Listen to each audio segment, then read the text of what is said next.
Le 2 juillet 1945 à 12 heures.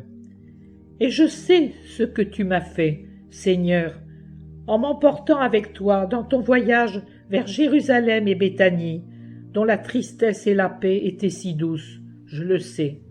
La vérité m'est apparue soudainement après la vision du samedi à Gethsémani. Cela m'a fait un choc, mais je ne m'y suis pas arrêté parce que je l'ai secondé dans ton amour intense. Tu me portais bien haut, tu m'occupais des journées entières, me plongeant ensuite dans les nuages de mes assoupissements, pour ne pas me laisser penser à ce que ces jours-là signifiaient pour moi. Pendant tout le mois de juin, ce mois d'angoisse pour la pauvre Maria, tu m'as vraiment entraîné dans tes remous, afin que les remous de mes souvenirs ne m'emportent pas. Merci, mon Dieu, tu le vois, par peur de détruire ton œuvre de miséricorde, je n'ai même pas écrit à cette époque, quand j'ai compris la raison de ces heures de vision qui me ravissaient en de telles extases. La mère, l'enfant, ta façon d'aimer et de parler de ta mère-enfant, ou à l'enfant recueilli par ton amour. Écrire ce que j'avais compris voulait dire tourner les yeux vers les tourments que ton amour recouvrait de douceur pour m'empêcher de les voir et de les sentir, de sorte que je me suis tue. Tu es bon, d'une bonté complète, infiniment bon parce que Dieu est parfaitement bon en tant qu'homme Dieu.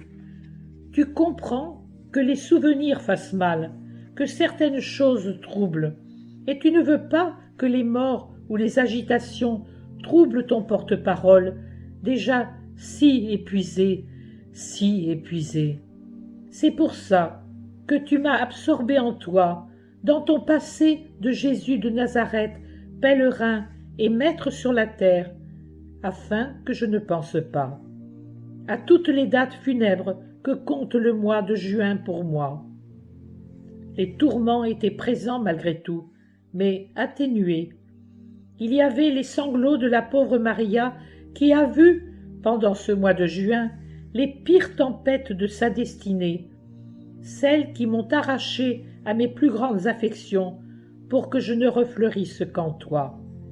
Il y avait les sanglots prêts à monter, mais tu les cachais sous ton chant, et ils étaient perçus uniquement si Maria, comme âme, regardait un instant son humanité. Merci, mon Dieu. Il y a 10 ans, à cette même heure, ma maison était réellement abandonnée, complètement, par mon père. Et tu m'as porté jusqu'à ces jours-ci en me serrant sur ton cœur, comme tu le fais toujours au pire moment depuis que je suis ton porte-parole. Par la mort de maman, pendant les jours les plus féroces de la guerre, et maintenant.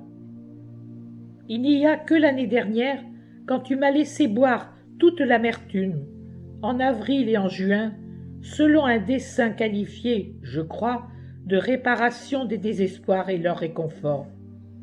Oui, tu m'as rendue folle pour en sauver d'autres du désespoir. Qui auront été ceux qui furent sauvés ainsi? Où se trouvent maintenant mes pauvres frères désespérés?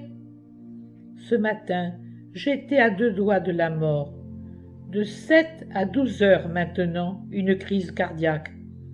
Mais j'étais depuis hier dans les tenailles de l'angine de poitrine. Comme je ne pouvais rien faire d'autre, je t'ai aimé et j'ai offert ton sang et mes souffrances pour mon père et pour mes frères désespérés.